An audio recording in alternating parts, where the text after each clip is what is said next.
Hello दोस्तों, CGPSC hand written notes के YouTube channel में आप सभी का बहुत बहुत स्वागत है।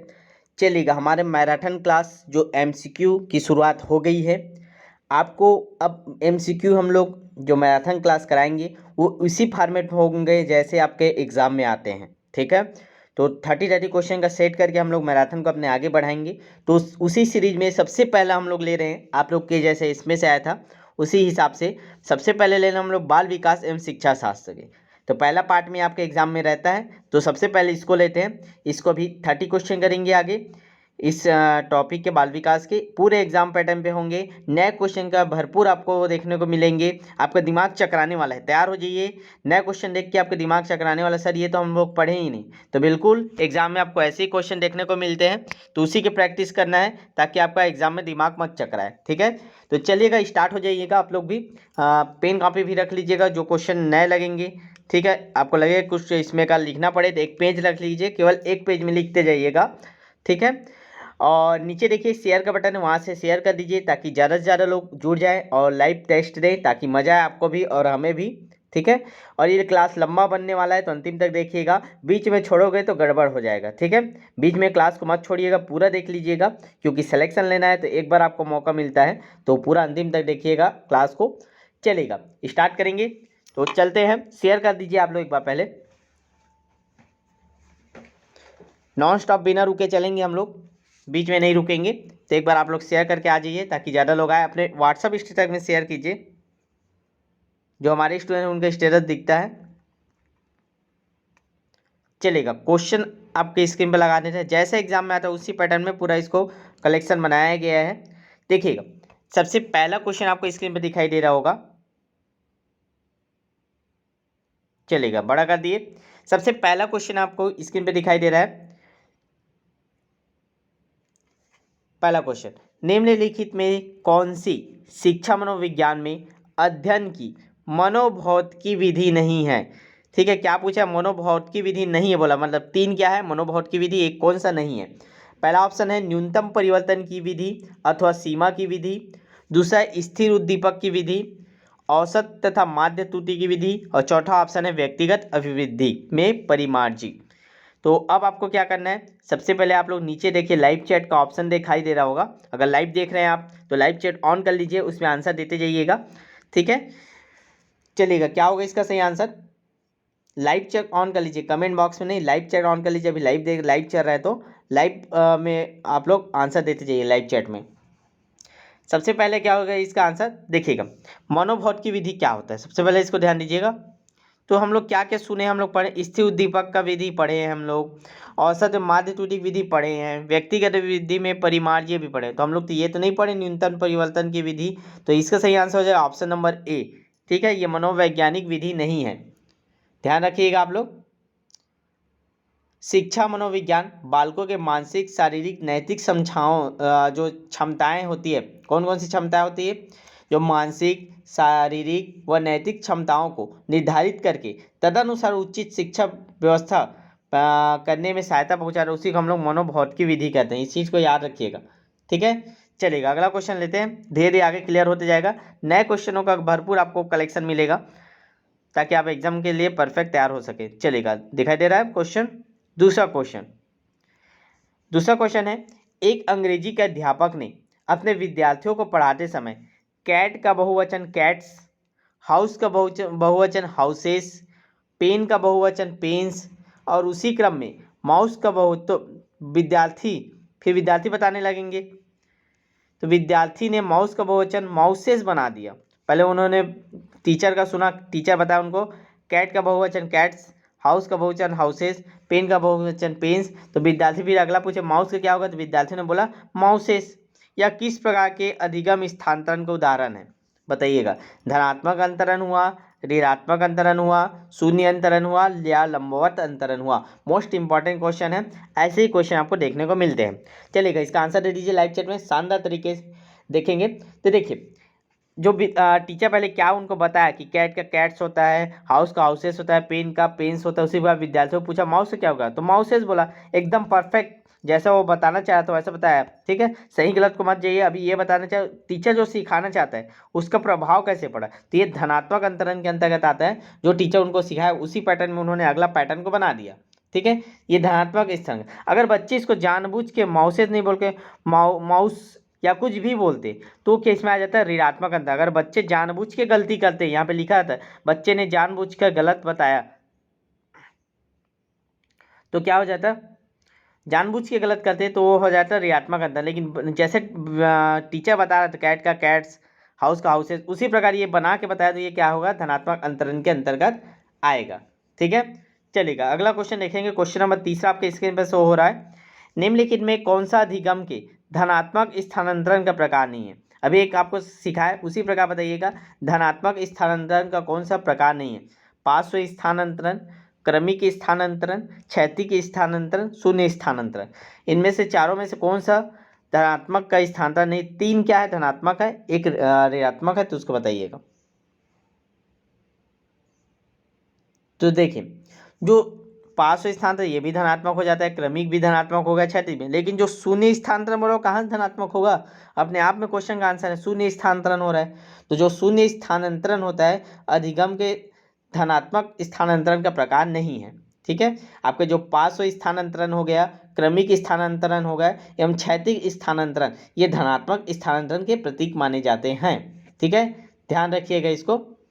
अब देखिए, आपको थ्योरी क्लास इसलिए नहीं करा रहा हूँ क्योंकि मैं इसके माध्यम से आपको थ्योरी कंप्लीट करा दे रहा हूँ, ठीक है। हर क्वेश्चन में हम लोग थ्योरी पढ़ रहे हैं, तो जो नए थ्योरी आपको मिलेंगे उसको नोट कर लीजिएगा, या ये क्लास आप एक साथ हमारे साथ देख लीजिए, उसके बाद फिर इसको फिर से रिप्ले कर लीजिएगा और लिख लिख के देख लीजिएगा, ठीक है।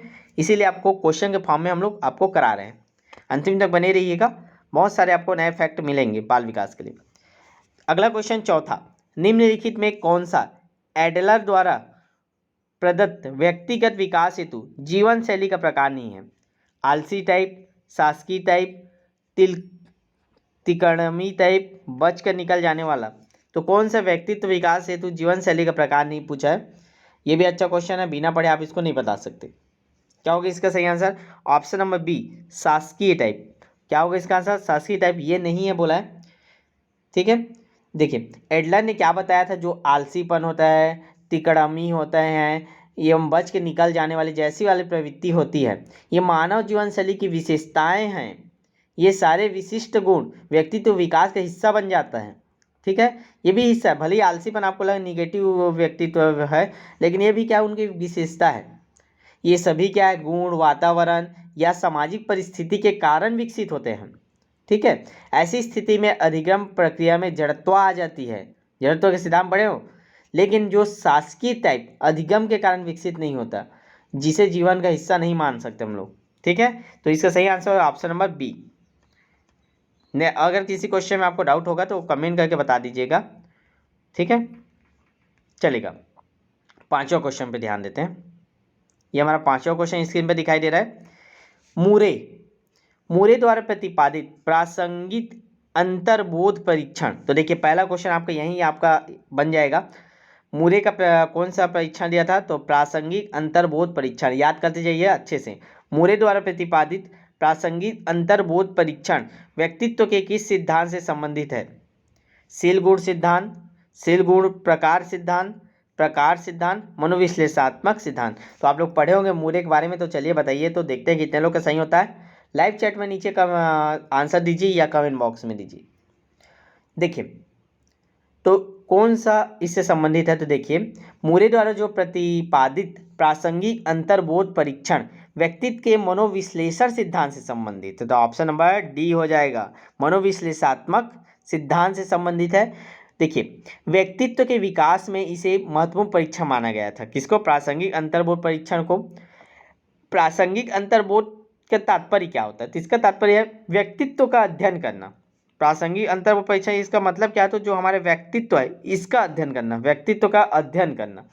इस परीक्षण में क्या होता है, कुल 31 कार्ड लेते हैं, 31 कार्ड लेते हैं का प्रयोग करते हैं, जिसमें 30 कार्ड पे क्या बना होता है, चित्र बना होता है, और एक कार्ड क्या साधारण होता है, ठीक है। तो इसमें पूछता है कि मूरे का जो प्रासंगिक अंतर्बोध परीक्षण उसमें कितने कार्डों का प्रयोग किया जाता है। तो 31 कार्ड कुल प्रयोग करते हैं, 30 क्या होता है उसमें चित्र छपे होते हैं, एक क्या होता है कोरा होता है, ठीक है, खाली कार्ड होता है, उसमें कुछ छपा नहीं रहता। और इसको कब दिया था, तो ये डेट याद रखें 1935 में मुरे ने प्रासंगिक अंतर बोर्ड परीक्षण 1935 में दिया था। देखिए एक ही क्वेश्चन का हम लोग पूरा पोस्टमार्टम का दिए, हर प्रकार की जानकारी आपको मिल गई इसमें। प्रासंगिक अंतर बोर्ड परीक्षण किसका है, तो मुरे याद रखिएगा। और ये किससे संबंधित है, मनोविश्लेषणात्मक सिद्धांत से संबंधित है। कितने कार्ड का प्रयोग किया जाता है, 31 कार्ड का, जिसमें कितने चित्र होते हैं, 30 कार्ड में चित्र बने होते हैं, एक कोरा होता है। कब आया था, 1935 में। मजा आ रहा है क्लास आप लोग को, बहुत सारे नए फैक्ट मिलेंगे आपको, अच्छे से कीजिएगा। अगला क्वेश्चन है, किसने कहा मनोविज्ञान जीवित जीव जंतुओं के बर्ताव का धनात्मक विज्ञान है। जो मनोविज्ञान है वो जीवित जीव जंतु के बर्ताव का मतलब व्यवहार का धनात्मक विज्ञान है, किसने कहा है, sir William McDougall, sir Francis Galton, Max Wertheimer, William James. तो किसी को पता है क्या इसका आंसर, मेरे ख्याल से नहीं पता होगा, ठीक है। तो याद रखेंगे जो सर विलियम मैकडूगल थे, उनके अनुसार जो मनोविज्ञान है वो जीवित जीव जंतुओं के बर्ताव का धनात्मक विज्ञान है। मनोविज्ञान व्यवहार का शुद्ध और धनात्मक विज्ञान होता है। मनोविज्ञान क्या कहते हैं, व्यवहार अनुभव का विज्ञान है। याद रखेंगे जो मनोविज्ञान किसका है, व्यवहार का है, और आपका अनुभव का भी आया था। मनोविज्ञान का अर्थ क्या होता है, व्यवहारिक, ठीक है, सीजीटेट में आया हुआ था, ये पढ़े रहते तो आपको बन जाता है क्वेश्चन। मनोविज्ञान व्यवहार तथा अनुभव का विज्ञान है। मनोविज्ञान आंतरिक अनुभूतियों की खोज करता है, ये भी पूछ सकता है, मनोविज्ञान के अंदर किसकी खोज करता है, जो आंतरिक अनुभूतियों की खोज करता है, ठीक है। और देखिए तो जीव जंतुओं के बर्ताव का व्यवहार किसने कहा है, तो इसका सही आंसर ऑप्शन विलियम मैकडूगल, ठीक है। इन्होंने क्या किया था, मनोविज्ञान को व्यवहार का विज्ञान कहा। याद रखेंगे व्यवहार का विज्ञान किसने किया है, मनोविज्ञान। एक बच्चे का मैसेज आया था, सर जितने भी है आपको वैज्ञानिक ने कथन कहते हैं, एक कथन वाला तो हम लोग बना चुके हैं, वीडियो प्लेलिस्ट में मिल जाएगा, बाल विकास का प्लेलिस्ट है, वहाँ से देख लीजिएगा। अब बाकी आपको ऐसी क्वेश्चन के थ्रू आपको बहुत सारे कर देंगे, इसको आप लोग एक अलग पेज में लिखते जाइएगा, ये आप लोग का होमवर्क है। ये 6वां नंबर क्वेश्चन को अलग पेज में लिख लीजिएगा, ठीक है। देखिए और इसमें कौन से पुस्तक में कहा था, ये भी पूछ सकता है, तो एक आपको पुस्तक नाम भी बता देता हूँ, उसको भी लिख लीजिएगा। इस पुस्तक में इन्होंने ये कहा था, कौन से पुस्तक का नाम क्या है, outline psychology, outline outline psychology, ठीक है, साइकोलॉजी, आउटलाइन साइकोलॉजी ये पुस्तक का नाम है। तो ये पूछ सकते हैं कि ये किनकी पुस्तक है, ये भी पूछ सकता है ना, ये याद भी रखिएगा कि किनकी पुस्तक है। तो ये किनकी पुस्तक है, तो याद रखिएगा ये आपके सर विलियम मैकडूगल का पुस्तक का नाम है आउटलाइन साइकोलॉजी, ठीक है, आउटलाइन साइकोलॉजी। देखिए बहुत सारे फैक्ट आपको मिलेंगे, पुस्तक में देखने को नहीं मिलता, आप पूरा बुक पढ़ लीजिएगा। अगला क्वेश्चन देखेंगे, 7वां क्वेश्चन है, निम्नलिखित में कौन सी किशोरावस्था की विशेषता नहीं है, बोला है ना, याद रखेंगे नहीं बोला है। संवेगात्मक स्थिरता, विरोधी मानसिक दशाएं, व्यवसाय की चिंता, वीर पूजा की भावना। इसमें कौन सा किशोरावस्था की विशेषता नहीं, सभी को पता होगा अगर जो अच्छे से पढ़ें। तो चलिए इस क्वेश्चन का भी पोस्टमार्टम कर देते हैं, पूरा पोस्टमार्टम करेंगे, पोस्टमार्टम क्लास इसका नाम रख देते हैं, पोस्टमार्टम मैराथन क्लास, ठीक है, पोस्टमार्टम मैराथन क्लास। देखिएगा सब किशोरावस्था, सबसे पहले आप लोग एज बता दीजिए, 0 से 5 हम लोग क्या बोलते हैं, शैशवावस्था, 5 से क्या बोलते हैं हम लोग, आपका 11 बाल्यावस्था, 12 से आपका 18 किशोरावस्था, 18 के बाद पौगंडावस्था। ये आपको पहले याद होना चाहिए। तो हम लोग बात कर रहे हैं आपका किशोरावस्था, मतलब कितना आपका चले गया, 12 से 18 वर्ष की बात कर रहे हैं, ठीक है।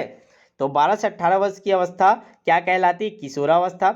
ये एक ऐसी अवस्था होती है जिसमें संवेगात्मक स्थिरता का अभाव होता है, ये नहीं पाया जाता, दिमाग हमारा घूमते रहता है, ये करूँ वो करूँ, ऐसे करूँ वैसे करूँ, बाकी हम लोग ये सब काम करते हैं, क्या क्या विरोधी मानसिक दशा हो जाती है, व्यवसाय की चिंता करते हैं, वीर पूजा भी करते हैं हम लोग, लेकिन संवेगात्मक स्थिरता नहीं पाया जाता, तो ये इसकी विशेषता नहीं है, ठीक है। चलिएगा अगला क्वेश्चन पे बढ़ते हैं, क्वेश्चन नंबर 8वां, इसका पोस्टमार्टम करेंगे। निम्नलिखित में कौन सी अच्छी स्मृति का लक्षण नहीं है, मतलब एक अच्छा बुद्धि हम लोग किसको बोलते हैं, और इसमें क्या क्या होना चाहिए। तो इसमें क्या पूछे, नहीं क्या नहीं है, तीव्रता भाई होनी चाहिए, औसत धारणा, शुद्धता, सही सामग्रियों का सही समय पर स्मरण। तो चलिए बताइए एक अच्छी बुद्धि के लिए इनमें से क्या क्या गुण होने चाहिए और क्या नहीं होना चाहिए, नहीं होना चाहिए आपको बताना है।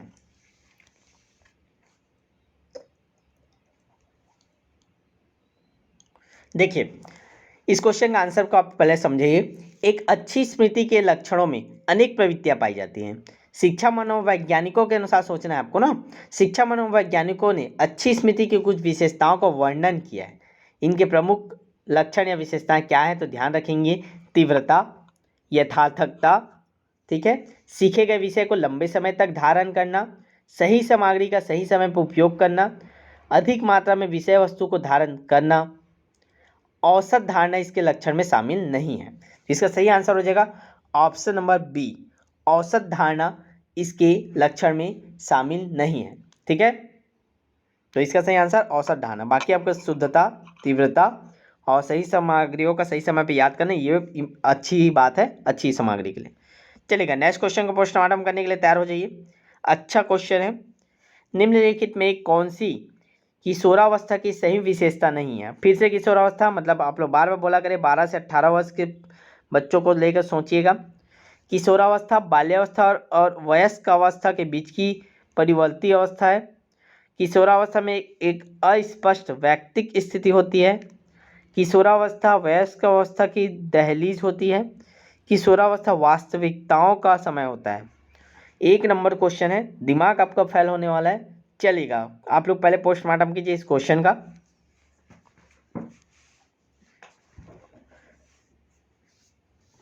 देखिए, किशोरावस्था को हम लोग क्या क्या बोलते हैं और कौन सा काल बोलते हैं, याद रखेंगे। सबसे पहला पॉइंट, किशोरावस्था जीवन का संधि काल वाली अवस्था होती है। ठीक है, तो ये भी क्वेश्चन बन सकता है, संधि काल वाली अवस्था होती है या बाल्यावस्था और वयस्क अवस्था के मध्य परिवर्ती अवस्था कहलाती है। पहला ऑप्शन हमारा सही हुआ। ठीक है, आगे सुनते जाएंगे। इस अवस्था में और क्या होता है, स्पष्ट व्यक्तित्व का विकास नहीं होता। ठीक है, स्पष्ट व्यक्तित्व विकास नहीं होता, अस्पष्ट व्यक्तित्व होता है हमारा, तो ये भी सही हो गया। ठीक है, इसे वयस्क अवस्था की दहलीज भी कहा जाता है क्योंकि इसके बाद हमारा वयस्क होने का शुरुआत हो जाता है यहाँ से। ठीक है, रुचियों में परिवर्तन, स्थिरता का वातावरण बना रहता है, इसे पलायनवादी की प्रवृत्ति पाई जाती है। ठीक है, ये वास्तविक का समय होता है, ये नहीं कह सकते हम लोग वास्तविकताओं का समय होता है, नहीं कह सकते। इसमें क्या होता है, स्थिरता का वातावरण रहता है, परिवर्तन और स्थिरता पलायनवादी होती है, घर से यहाँ जाने का वहाँ जाने का समय रहता है। ठीक है, तो इसका सही आंसर हो जाएगा ऑप्शन नंबर डी। अच्छा, ध्यान दीजिएगा, कौन सा नहीं है बोला है। ठीक है, ये हो जाएगा ऑप्शन नंबर डी। इस क्वेश्चन का थोड़ा सा आप लोग स्टार लगा लीजिएगा। ठीक है, इसको थोड़ा सा गहन चिंतन की जरूरत है। इसका सबसे सटीक आंसर आपको कमेंट बॉक्स में बता दूंगा। ठीक है, चलिएगा नेक्स्ट क्वेश्चन कर लेते हैं, टाइम भी बहुत हो रहा है। अगला देखेंगे, निम्नलिखित में कौन सा उद्दीपन का वस्तुनिष्ठ या बाह्य निर्धारक है? उद्दीपन का वस्तुनिष्ठ या बाह्य निर्धारक है, बताइएगा। अभिरुचि, आदत, जिज्ञासा, उद्दीपन की अवधि। 10 क्वेश्चन का पोस्टमार्टम कीजिए। निम्नलिखित में कौन सा उद्दीपन का वस्तुनिष्ठ या बाह्य निर्धारक है?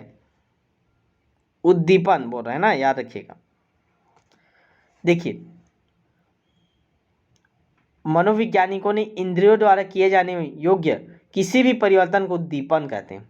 तो देखिए, उद्दीपन का पहले अर्थ आपको जानना पड़ेगा।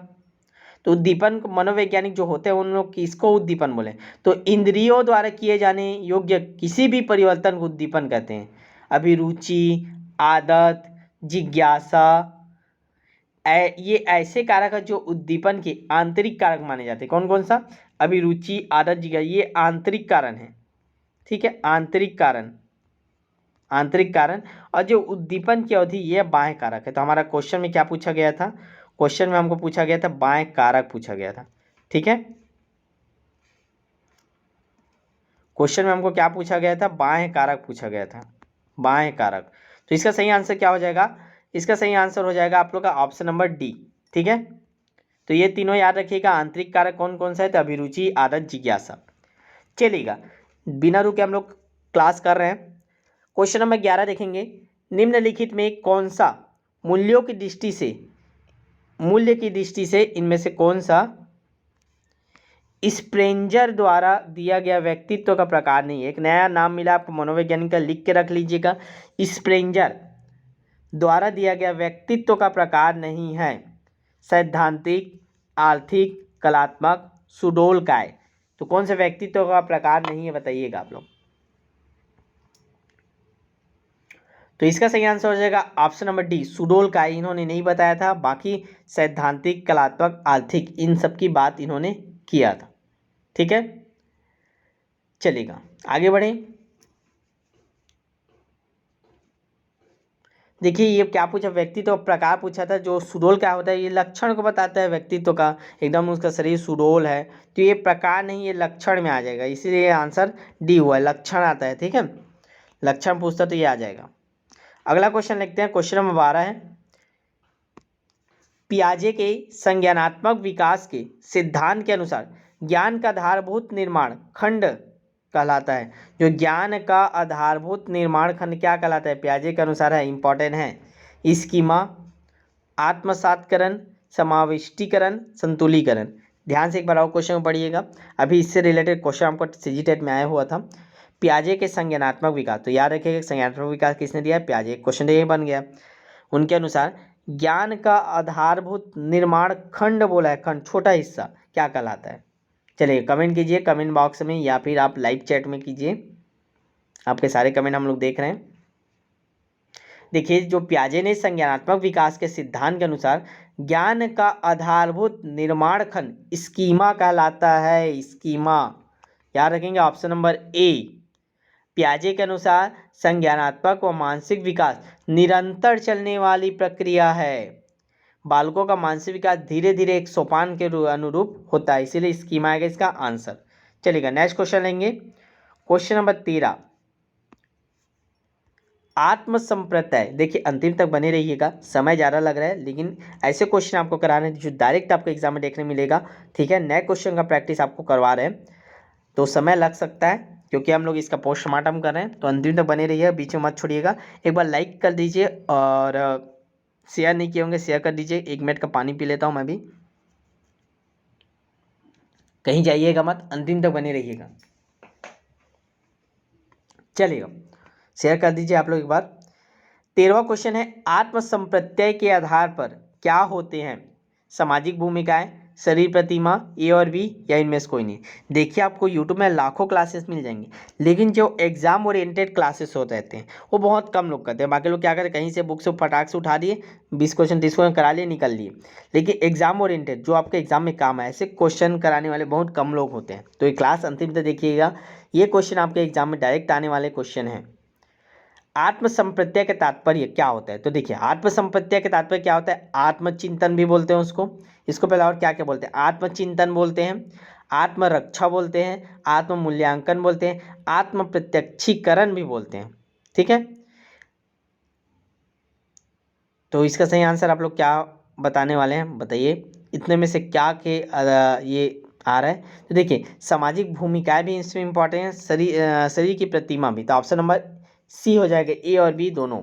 ठीक है, आत्मसंप्रत्यय को प्रभावित करता है ये सब चीज़ें। ठीक है, आत्म अनुशासन, बुद्धि, सामाजिक भूमिका, शारीरिक प्रतिमा आत्मसंप्रत्यय के मुख्य आधार होते हैं। चलेगा नेक्स्ट क्वेश्चन आगे बढ़ते हैं, क्वेश्चन नंबर 14 पे चलते हैं। लंबा जाएगा, मैराथन क्लास है, अंतिम तक बने रहिएगा, रिवीजन भी आपको करना जरूरी रहता है। क्वेश्चन नंबर 14,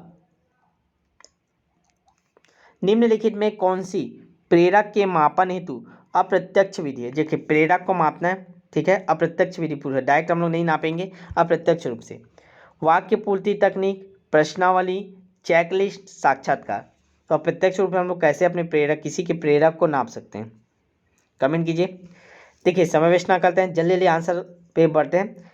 देखिए वाक्य पूर्ति तकनीक प्रेरक के मापन हेतु एक महत्वपूर्ण अप्रत्यक्ष विधि है। कौन सा, वाक्य पूर्ति तकनीक, याद कर लीजिएगा।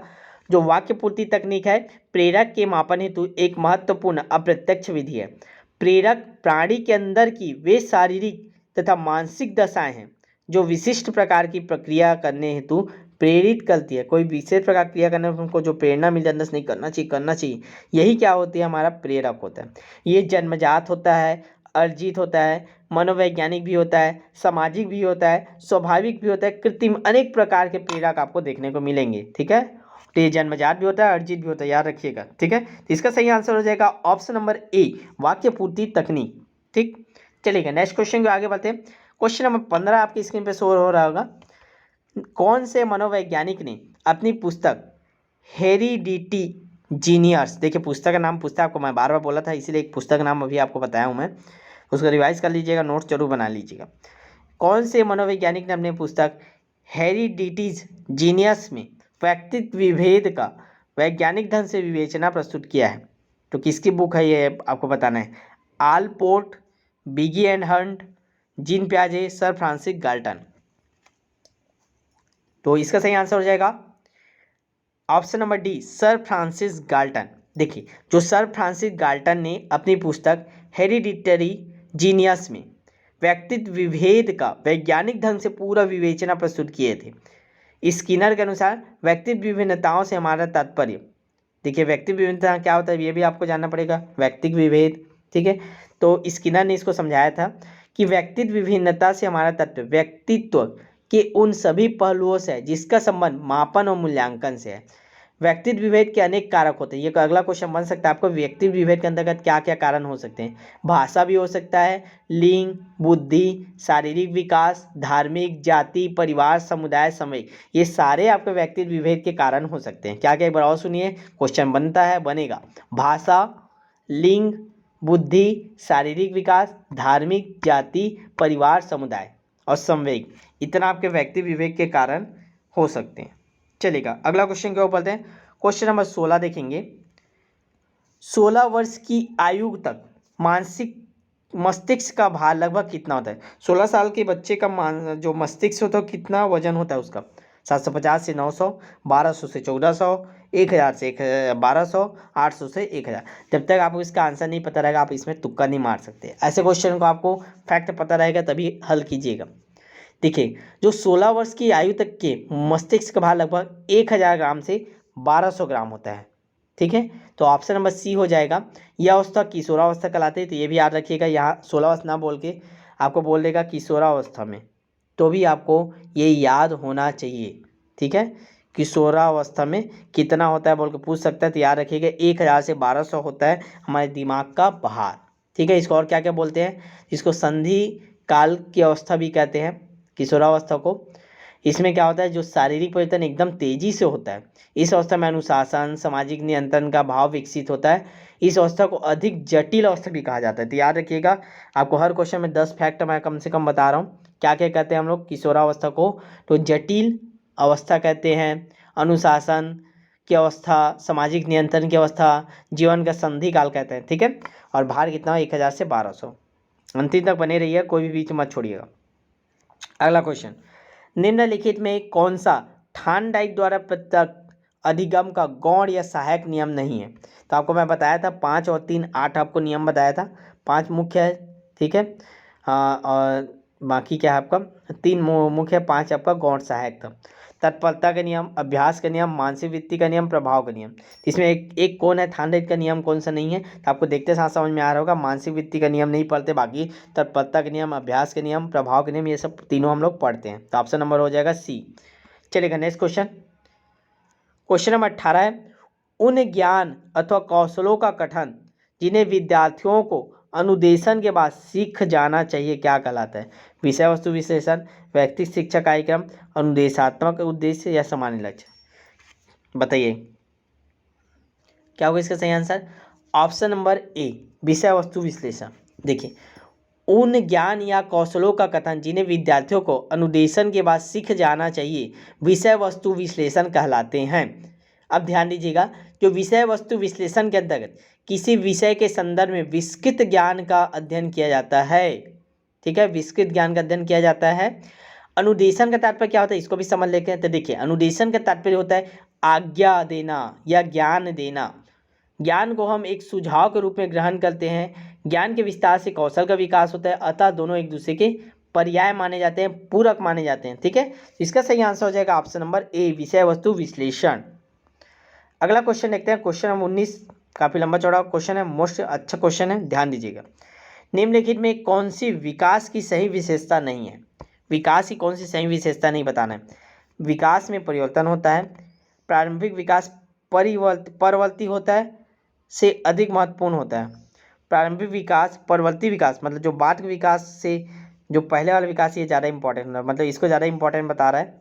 विकासात्मक पैटर्न अपूर्वानुमान होता है, हम लोग इसका पूर्व अनुमान नहीं लगा सकते बोल रहे हैं। विकास में व्यक्तिगत विभिन्नता होती है। चलिएगा इसका सबसे सटीक आंसर बताइए, कौन सी इसकी विशेषता नहीं है। इसका सही आंसर हो जाएगा ऑप्शन नंबर सी। हम लोग देखिए अनुमान लगाते हैं किशोरावस्था में ये होना चाहिए, बाल्यावस्था में ये होना चाहिए, वृद्धावस्था, तो ये पूर्वानुमेन है, ठीक है, अपूर्वानुमेन नहीं है। तो इसका सही आंसर होगा ऑप्शन नंबर सी। बाकी इसकी विशेषताएं हैं, विकास का अर्थ ये होता है, ठीक है। चलिएगा नेक्स्ट क्वेश्चन देखते हैं, क्वेश्चन नंबर 20। निम्नलिखित में कौन सा गिलफोर्ड द्वारा प्रदत्त सृजनात्मकता का तत्व नहीं है। तो सृजनात्मकता का तत्व कौन दिया, तो गिलफोर्ड दिया है। कौन सा इसका नहीं है, प्रवाहिता, उद्भवन, लचीलापन या मौलिकता। चलिए कमेंट बॉक्स में इसका आंसर दीजिए या लाइव चैट में आप दीजिए। इसका सही आंसर हो जाएगा ऑप्शन नंबर बी, उद्भवन का सिद्ध बोलते हैं, ठीक है।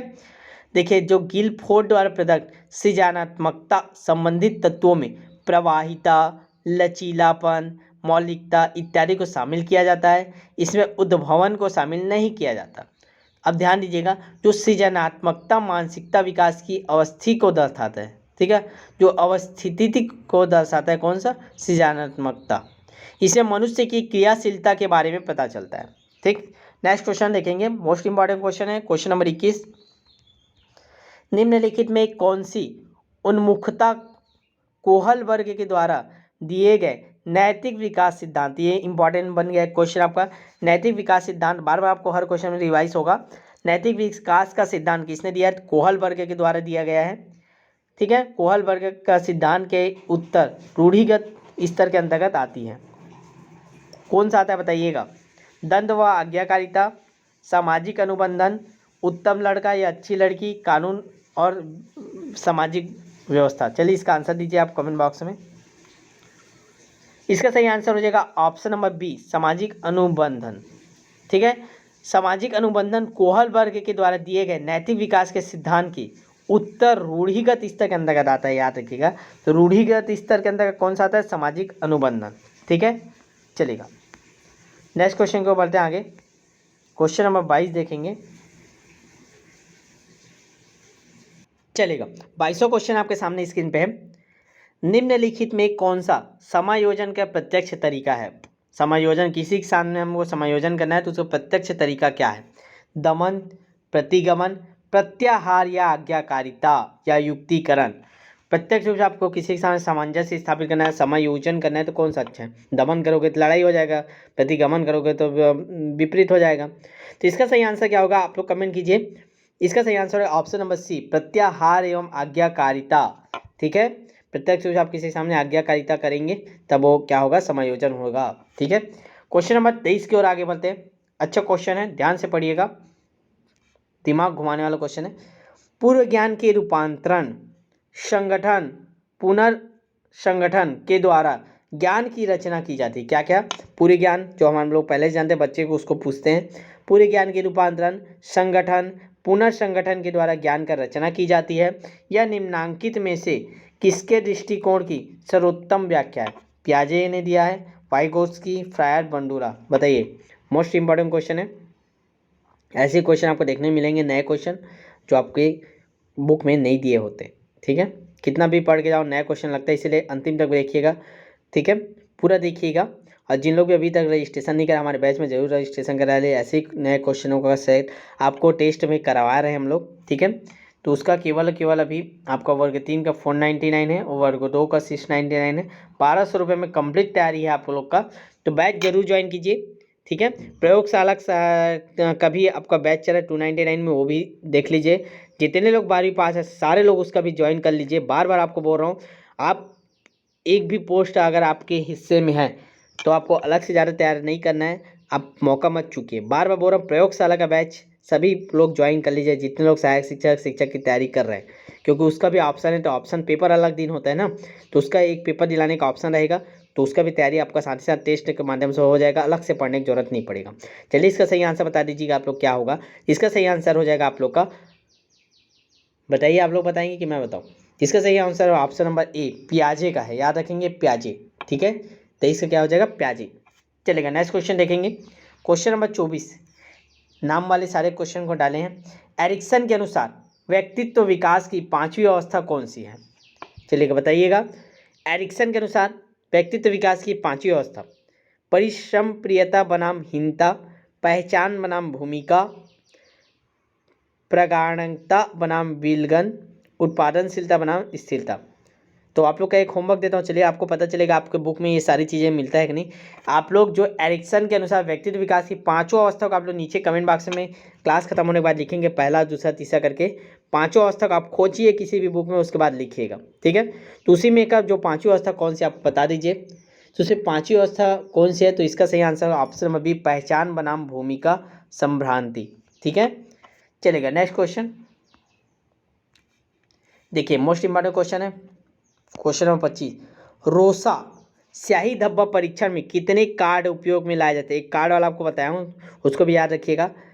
ठीक है, ऐसे क्वेश्चन आपको दोबारा रिवाइज करने की जरूरत होता है। रोसा स्याही धब्बा परीक्षण में कितने कार्ड उपयोग में लिए जाते हैं? 10, 12, 15, 20। इंपॉर्टेंट क्वेश्चन है, बताइएगा। तो कितना कार्ड? ऑप्शन नंबर ए याद रखेंगे, रोसा स्याही धब्बा परीक्षण में 10 कार्डों का प्रयोग किया जाता है। ठीक है, चलेगा 26वां क्वेश्चन को आगे बढ़ते हैं। क्वेश्चन नंबर 26, निम्नलिखित में कौन सी फ्रायड द्वारा प्रदत्त मनोवैलैंगिक अवस्था नहीं है? शैशवावस्था, स्वायत्त अवस्था, गुदावस्था, मुखावस्था। कौन सा फ्रायड द्वारा प्रदत्त लैंगिक मनोलैंगिक अवस्था नहीं, बताइएगा। इसका सही आंसर हो जाएगा ऑप्शन नंबर डी मुखावस्था। ये नहीं है, बाकी आपका शैशनावस्था, स्वायत्त अवस्था, गुदावस्था ये सब आपके आ जाते हैं फ्रायड के मनोलैंगिक अवस्था के अंतर्गत। ठीक है, चलिएगा क्वेश्चन नंबर 27 की ओर आगे बढ़ते हैं।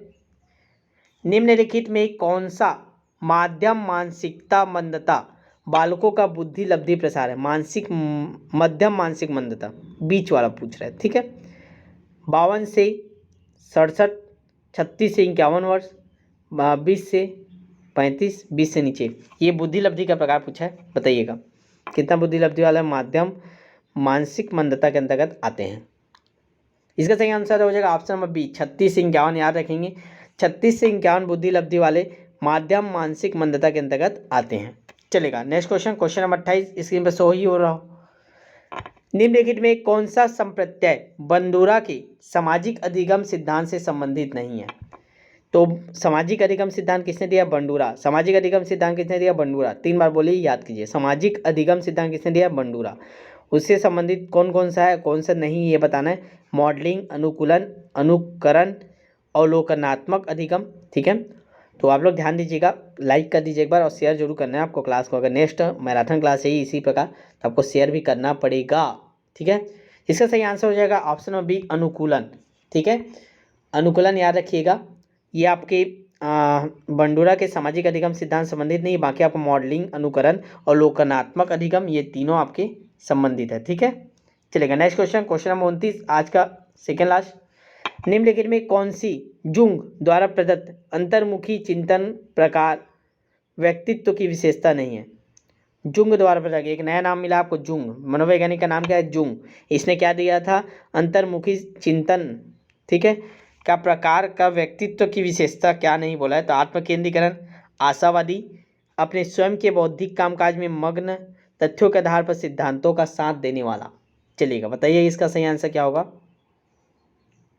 इसका सही आंसर होगा ऑप्शन बी आशावादी। बस नहीं, बाकी आप आत्मकेंद्रित, अपने स्वयं के बौद्धिक कामकाज में मगन, तथ्यों के आधार पर सिद्धांतों का साथ देने वाला, ये तीनों आते हैं, आपका आशावादी नहीं आता। ठीक है, आज का इस पार्ट का बाल विकास पार्ट का आज का ये अंतिम क्वेश्चन है, फिर नेक्स्ट पार्ट करेंगे नेक्स्ट सब्जेक्ट के साथ।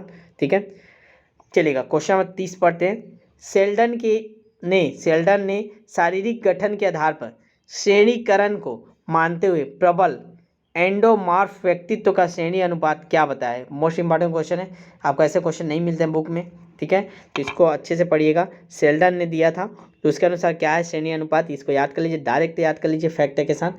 इसका सही आंसर है ऑप्शन नंबर ए 7-1-1। याद रखिएगा, सेल्डन का पूछेगा ना क्वेश्चन चिल्ड्रन तो 7 1 1 मार दीजिएगा, 7 1 1, 7 पहले रहेगा फिर 1 1 रहेगा, ठीक है, 7 1 1। तो ये हमारे 30 क्वेश्चन थे। कितने क्वेश्चन आपके इतने में सही हुए इसको बता दीजिए, फिर नए पार्ट की ओर आगे बढ़ेंगे, ठीक है। तो शेयर जरूर कीजिए आप लोग, के बाद चलिए शेयर कर दीजिए, फिर मिलते हैं नए पार्ट के साथ। आप लोग शेयर जरूर कीजिए और जो होमवर्क है उसको कमेंट में नीचे कमेंट कर दीजिएगा, ठीक है। चलिए नेक्स्ट पार्ट नेक्स्ट सब्जेक्ट के साथ मिलेंगे, क्या हो सकेगा इसी सब्जेक्ट को आगे बढ़ाते हैं। तो एक बार शेयर कर दीजिए आप लोग, और क्लास कैसा लगता है ये भी आप लोग बताया करें, फीडबैक जरूरी है, ठीक है। और हमारा जो ये बैच चल रहा है इस बैच में आप लोग जरूर रजिस्ट्रेशन करवा लीजिए। सहायक शिक्षक प्रयोगशाला एकदम न्यूनतम शुल्क में अभी भी आपके लिए कर रहे हैं हम लोग, क्योंकि बाकी बैच में आप लोग जुड़े हुए हैं। प्रयोगशाला इसका तो सभी लोग तैयारी कर लीजिए, इसे साथ में ही तैयारी हो जाएगा, अलग से ज़्यादा मेहनत करने की जरूरत नहीं पड़ेगा, ठीक है। इसका भी आपका ऑफर ही शुल्क लेना है, 299 रुपीज़ में हम लोग पूरा आपको अनलिमिटेड देना है, पूरा अंतिम तक जब तक पेपर नहीं होगा। एक बार आपको पेमेंट करना है 299, फिर आपको सारे क्वेश्चन सेट हर चीज़ आपको मिलेंगे वहाँ, ठीक है। और पूरा 150 नंबर की तैयारी करेंगे। इसका सिलेबस क्या होता है, योग्यता क्या होता है, केवल 12वीं पास है, ना DH चाहिए, ना BH चाहिए, ना टेट चाहिए, कुछ भी नहीं चाहिए, केवल 12वीं पास होना चाहिए आपको विज्ञान और गणित संकाय में, ठीक है। इसका भी अच्छे पोस्ट रहने के चांसेस है, ठीक है। आपका इसका सिलेबस देख लेंगे, भौतिक विज्ञान, रसायन विज्ञान, जीव विज्ञान, तीनों साइंस का है आपका 100 क्वेश्चन। बाकी आपके सामान्य हिंदी 15 नंबर, सामान्य अंग्रेजी 15 नंबर, ठीक है, और सामान्य ज्ञान 10 नंबर, कंप्यूटर, ये सारे आपके कवर हो जाएंगे। सब चीज़ आपको कराएंगे पूरे 150 नंबर का, केवल 299 का है। तो जितने लोग भी 12वीं पास हैं, ये वीडियो देख रहे हैं मतलब आप 12वीं पास हैं, चाहे वर्ग 2 की तैयारी करें वर्ग 3 का, तो ये बैच आप लोग आज ज्वाइन कर ही लीजिए। बार बार बोल रहा हूँ, बाद में आपको पछताना पड़ेगा कि 300 रुपया खर्चा कर लेना था तो पेपर अच्छा जाया रहता करके, ठीक है। धीरे से ये 500 रुपया हो जाएगा अभी फीस, ठीक है, फिर 1000 रुपये तक जाएगा ये फीस। आप लोग जानते हैं हमारा बैच पहले एकदम कम शुल्क पे स्टार्ट करते हैं, फिर धीरे से अपने बैच अपना मूल स्थिति पे आ जाती है।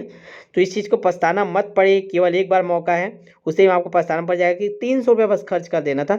लाखों रुपये खर्च करके हम लोग पढ़ाई करते हैं, 300 रुपये खर्च कर देना था, अच्छा नंबर आ जाता, 2-4 नंबर पर चूकोगे तो पछताना पड़ जाएगा। तो इस बैच में जरूर रजिस्ट्रेशन करवाइए, ठीक है। चलिए नए सब्जेक्ट की तरफ आगे बढ़ते हैं और मिलते हैं फिर नेक्स्ट में।